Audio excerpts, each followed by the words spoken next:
See, I have to tell you, what really strikes me about just sitting here with you for 2 hours is how much you appreciate learning. Oh, yeah, man.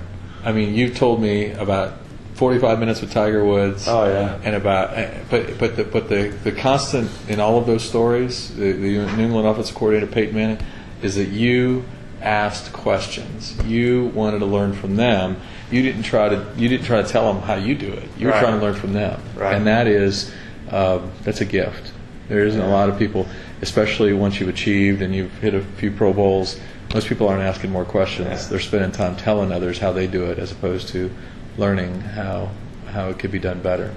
You change. I'm not the same player I was 6 years ago. I mean, your body changes, your mind changes. I mean, the way you play the game. Young, playing for Bill. I mean, just I was afraid to come off the field. How he's gonna look at me. Now it's like that didn't even cross my mind.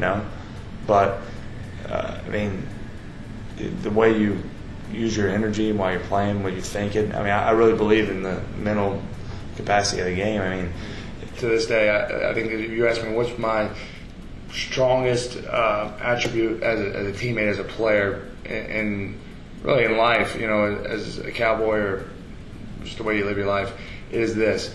Bill taught me that all that work builds up for moments in our life, and there's a few moments that define you. And I think that whole thing of being 2 weeks ahead, like we were saying, that's what the great ones do. We're 2 weeks ahead of us. When we have a tough loss, don't be emotional and get upset with that loss. Think about 2 weeks from now, how we're going to be. And I mean, he was constantly like working with me and to be ahead of the game, if you will, on the way I thought. So when you're thinking 2 weeks ahead, what are you thinking? What does he mean by that? Well, I think he's trying to take the emotion out of the game, and I think that's what he believes real leaders do from a player's perspective, is because you're such in this grind, and you build up for Sunday, and then it's either win, yay, we lose, oh man, we can't lose more than 4 more, we're going to be out of the playoffs, and that's kind of the mentality that everybody takes. And he's like, remove yourself from, hey, win or loss. Let's get in the thought process of, are we getting better? Let's have a good Wednesday.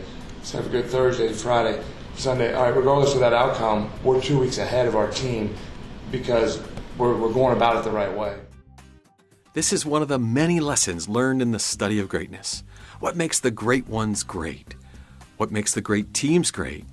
And what makes a great teammate are all major discussion points for me when sitting down with the greatest winners in sports, business, and even nonprofits.